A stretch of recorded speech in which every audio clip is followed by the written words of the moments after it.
Well, hello everybody. Welcome to my channel, Sewing Side Hustle. And in today's video, we're going to talk about seamless shear. I got 3 different bolts over here. This is actually remnants from jobs that we didn't need at all. I'm not going to take them all out. This one has a pattern. There's another one, different, but kind of the same, a little darker color. It also has a pattern. And then the one I'm going to take out and show, because it has something that's a little bit different than the other 2. But first I want to talk about this. This is seamless shear. And what that means is, let me see how I'm going to, this is folded over. So whatever this length is here, from here to here, you multiply that times 2, and that's the actual width, right? But you turn it and it becomes the length. So what you have for length, you can't roll off like whatever length you need, like you could with, say, like this velvet that I'm leaving on the table. You can roll off what length you need, but you only have 50 inches of it.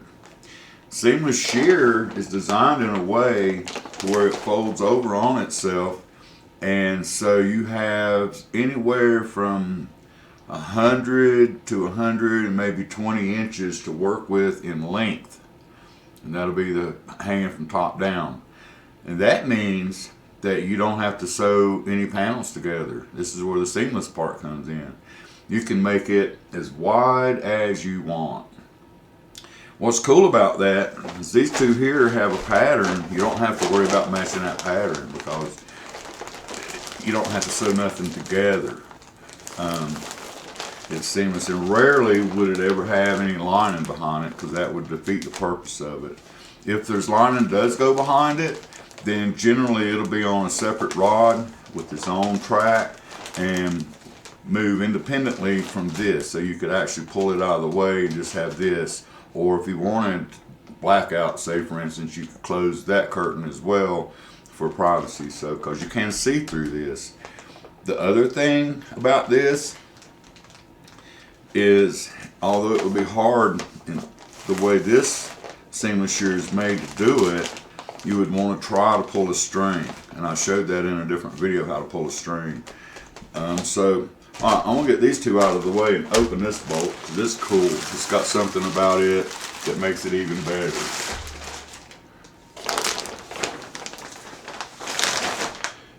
Let's see if I can get this out of this bag real quick. Yeah, I'm still here. Oh, and about the hair. Well, it's part of retirement. You don't have to cut your hair no more. You don't have to shave. I refuse to give that part up, but I really want to get back to work. Kind of missed this. All right, so I got this out now, and so I can show that this is in fact folded in half and wrapped on the bolt. So this would be the top of this. This would have your header. You put your header on this side. But this side, what's cool about this is it comes from the factory with chain weight, right? So this weight would be your hem. You wouldn't have to put a bottom hem. This is the bottom hem, this chain weight. Alright, so what this means is all we have to do is put a header in it. This is some serious hello. I love this stuff. I don't know what I'm going to do with it. I'm going to do something with this stuff. But anyway, so at the end of the day, turn this over.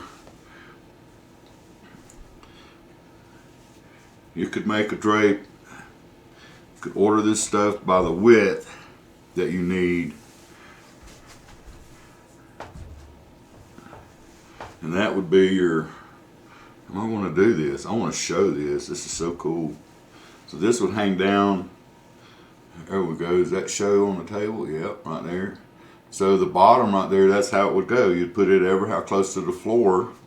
And then you would have, let me get this back kind of folded nice, because this too will wrinkle and you cannot iron this. Luckily this is already wrinkled from the factory. It's kind of a crushed type fabric. And again, the top, this would be where your header goes.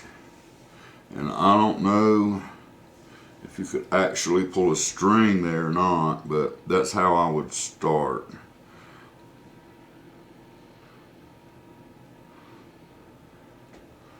Anyway, so that's seamless, and that's how that works.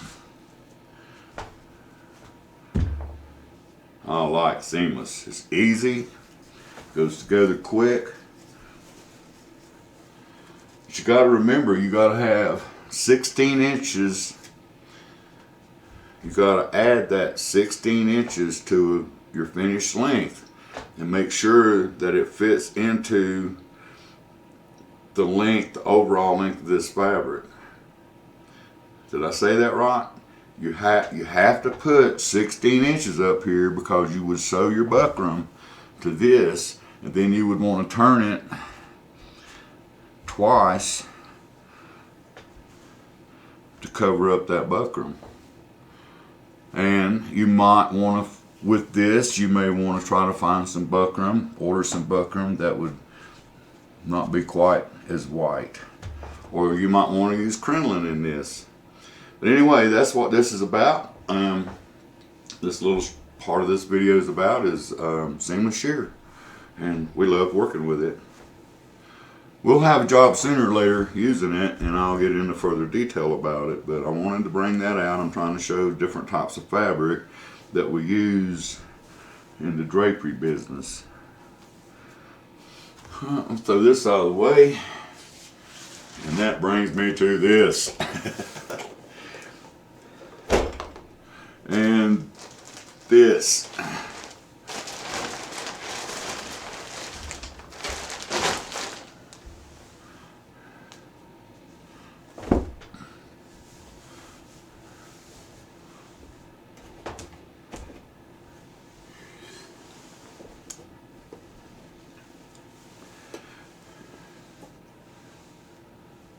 I don't think I really did a great job of picking that up and showing how pretty it is. This is the face. Let's hold this up like that. You see that? There's somebody in the house that wants this hanging in our bedroom. She wants a line drape in there made out of this fabric. And we rolled it off last night. We inspected it, and we have enough. And here's the rod. So now I can do an open box with this rod and explain some stuff that we've already explained. Alright, first of all, I want to do this open box, and what this is a decorative Travis with rings, and it's adjustable from 28 to 48 inches. Now we know we want, so I've already got the work order worked up here, we want an 88 inch finished length. So and that fabric's big enough to do that. And we want a 47 inch finished width, and it's going to be a pair. So I'm going to be building this over the next days, and it'll be another, this will be part one, just explaining what we're doing, and it'll go through numerous parts till I get to the end. But she's in a hurry to get this thing done. She wants to see it hanging in our bedroom window, and we're kind of between jobs, and there's so much snow on the ground outside, and it's so cold that I have another channel, New Mexico Outdoors with Mountaintop Bob on YouTube, and I've had it up for a little over 3 years. I have almost 498 subscribers. And some of the videos have quite a few views on there, but it's not something that I do trying to earn a living or make any money from. It's something I've been playing with as a hobby for the last couple of years. And they're doing without right now. They're waiting to see what's going on, right? The deal is, I'll be 69 coming up this May, and my arthritis, my wind power will not allow for me to get out in these temperatures.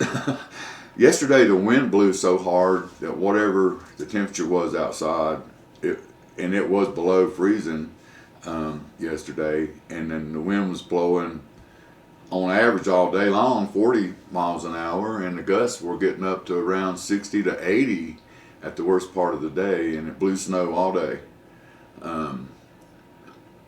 So I'm happy to be able to work this. I'm saying this so you can kind of get an idea that if you're looking for something that you can do at home and you have a minimal workspace, this room is not really that big. This is just a master bedroom, and it's not a great big master bedroom either. Our table is a little shorter than what we would like, and there's not enough room in here to cuss a cat when there's 2 people moving around trying to work. But we get by with it. And that being said, I want to talk about ways to do the stuff we do without having all this expensive machinery and stuff. We have 3 sewing machines over there and 1 in the back room back here, and we use them all. The one in the back room is slow. That's my personal machine. It's a canvas machine, and it's slow, but it'll sew through an 1/8-inch piece of plywood without breaking the needle. That machine and all these machines are commercial machines, so if you get in this business and you decide to invest in these commercial machines, by all means take your time learning how to operate them, because I don't think the surgery would hurt you, but the blind stitch and the straight stitch would sew stitches in you. So you want to make sure that you take your time learning how to operate these machines. Always turn them off when you're working on them. Some dog or something will come through the room, something will happen, and something will hit that pedal, and you got your hands in there, it's all over. So, and oftentimes your machine's apart, and you might damage the machine itself if that pedal got hit and that machine started trying to run. So always turn your machines off when you're working on them. So let's go into what you could do. Now, we cannot top stitch side hems. We cannot top stitch the bottom hems. That has to be done either by hand, which we can do it, and we did do it in the beginning until we got our blind stitch. Blind stitch machines are expensive. It's every bit as expensive as a really good top quality straight stitch, so they're not cheap. But in a professional setting, you cannot top stitch that, and there's a couple of reasons. First off, if it was the bottom hem and you go and hang the drape and you need another 1/4 inch, or you need to take it up a 1/4 inch, when you pull out that blind stitch, there's no sign that it was ever there for the most part. You can't see where, and you can't see it hardly at all from the face side of the fabric when that bottom hem is sewn in place with a blind stitch. I guess would be the best way to put that.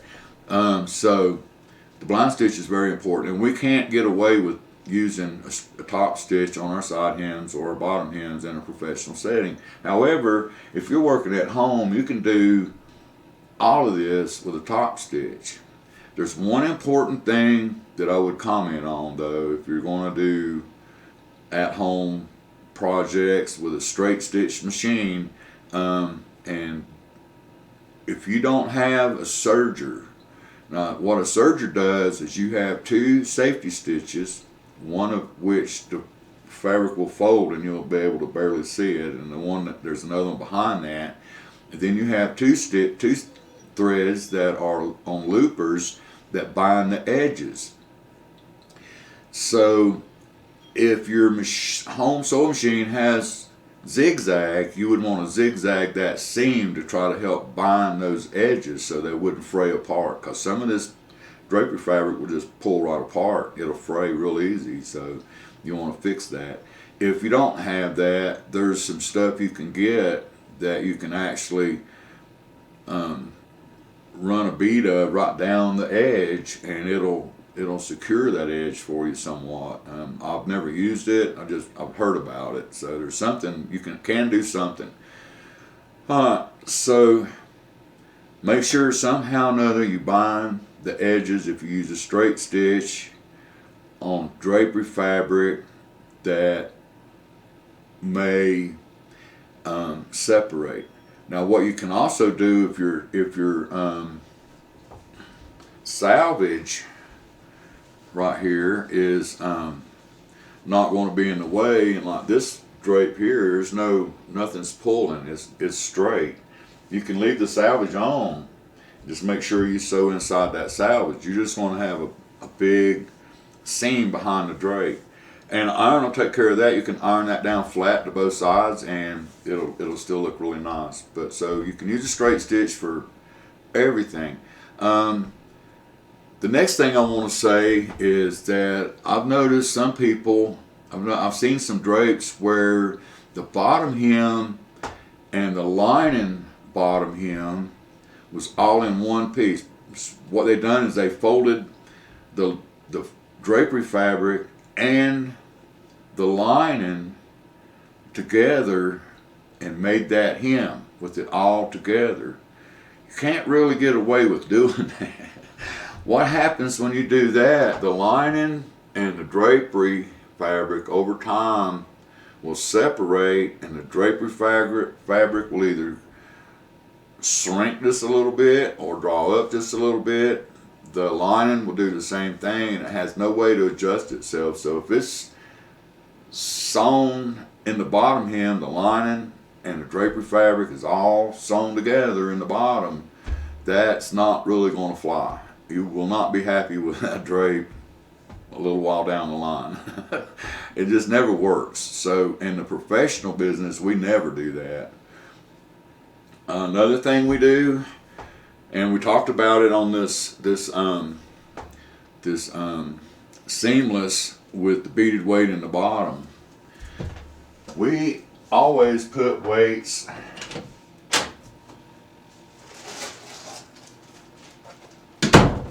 let me see, wait.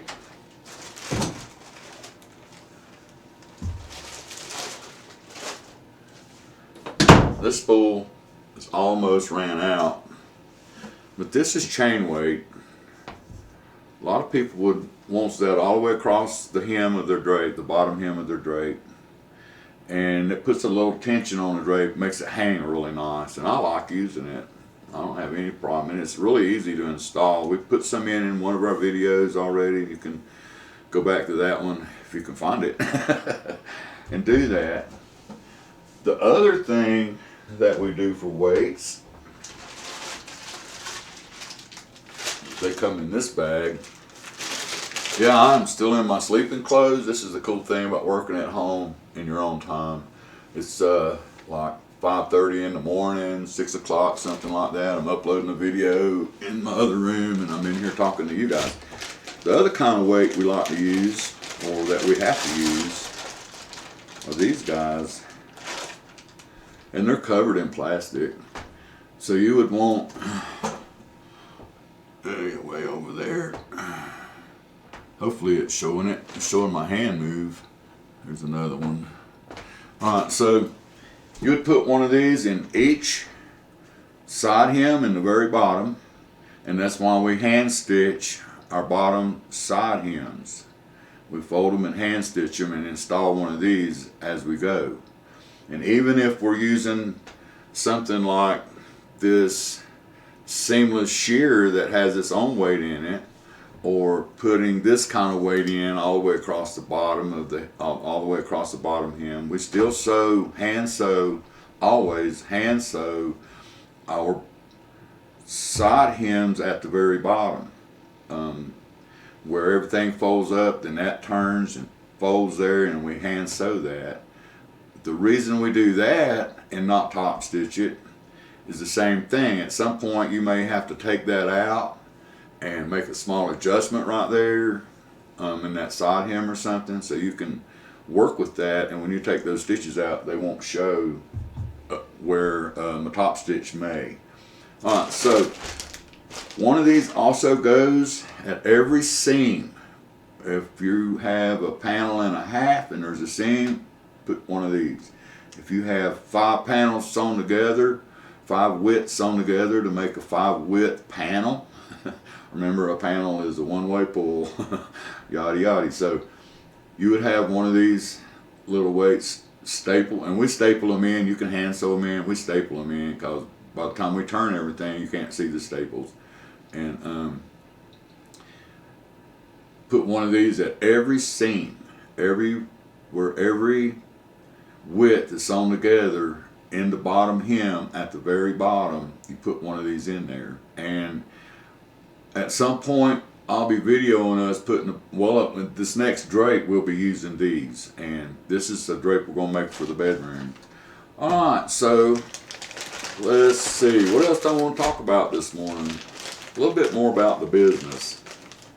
As you can see how I'm dressed, that's what it's all about for me, is being able to work at home at my own pace. If my arthritis starts hurting in my back, or if my leg, I got a bad hip that's starting to go out and I have issues with that. So I'm good for about 4 to 6 hours a day, but I have to spread that out through the day. I can't do it all at once. So I can still stay in business. And I miss the hustle. That's what this channel is about, is I really miss the hustle. I really miss doing this. And when we moved here, I had my heart set on full retirement, enough of this, but my heart wouldn't let me get rid of the sewing machines. Then we got here and we ended up setting them up, and then we started doing some stuff for some friends. We have a shirt over here that we're going to take the sleeves off of and make pockets out of, and put pockets on the front because there's not enough pockets on the front. So that's something that my friend came over yesterday and traded some stuff out with me, and we're going to do that for him. So, and let's see what else has happened. We still had people calling from Florida when we first moved here, and we started having to make drapes for them because they didn't have anybody to pick up our slack. It took them a while to find somebody, so we set up real quick here and made some drapes for some of our older decorators from Florida, and helped them smooth over the rough edges of us not being there. We started with a single sewing machine, and it was a really old leather belt driven, that if it was in any shop anywhere, OSHA would have said get rid of it. It had no kind of protection nowhere. The thing was a really good machine. It's still in the family, but it's not with us here in New Mexico. Alright, so, and that's all we had. And it was slow, but couldn't beat it. It came out of a shoe shop. It was this old walking foot sewing machine, slow poking along. Had a leather belt. I had to keep trimming the ends and restapling it to get it to work. That's all we had. We did all our side hems and bottom hem hand stitching. Then we went to Walmart and we got a serger, and you could go to Walmart and get one of those Walmart sergers, brother, for a couple $100, and we tried to wear it out, and it was still a good sewing machine. Traded it in for the commercial serger we have today. And let's see what else I want to talk about. So you can get a serger cheap. You can get a home sewing machine cheap. If you're going to go buy a home sewing machine, You don't want to invest in a serger. Try to get a home sewing machine with a zigzag. That works almost as good as a serger for sewing seams and drapes. The blind stitching you can do with a straight stitch as long as it's not commercial. If it's commercial, you don't have a blind stitch, then plan on a lot of hand sewing for your blind stitching. You'll blind stitch by hand and learn how to do it really neat and try to get fast, because these drapes go 150 inches long easy sometimes. Alright, so all this stuff you can do. You can cut fabric on the floor. If you have a floor that's got a straight edge, you can go up against a wall for a straight edge. If you've got a tile floor, that really makes it easy, because usually tiles are laid out in 12-inch squares, so all you got to do is have a ruler over one 12-inch square. Makes that easy. Larger dining room tables work, but if you're going to get into business, I recommend fully, if you're only going to have one table, have a table that you can stick pins in, that you can use for an ironing board. It needs to be 60 inches wide, and it needs to be at least 120 inches long. And then by the time you put a rack on the end of it so you can hang your bolts to pull off and work, so you can work faster, you lose another 10 or 12 inches there. So, but we make it work, and you've seen in one of our drapes when we had to cut something longer than the table, we just pin it off and cut on the 100 mark and pin off whatever's left over 100 and use that for a straight edge and put a ruler there, make sure everything is straight. And even in this velvet, I'm sitting here looking at it and you can see a grain in it. Use that grain. Use it. Keeps everything straight. Even in seamless shear, there's a grain, and you can use that. Alright, this is running long. I'm going to say I'm going to get out of here, and this will be the #1 video. The next video of this series, I'm going to open this box. We're going to open it. We're going to take out the instructions. We're going to figure out how many spaces we need. We already know what our overall width is. We know that this rod will extend out to 48 inches. We need 47. We know we want to have 1, 2, 3, 4, 5, 6, 7, and then a pleat down here on the overlap. Be a pleat there, so that's 8. We'll have 8 pleats on each side to work with, and then we'll have our spaces in between those pleats. We'll make the overall width of this pair of drapes. It's going to be hung on this rod, and this is a decorative rod. Stand by. Thanks for watching.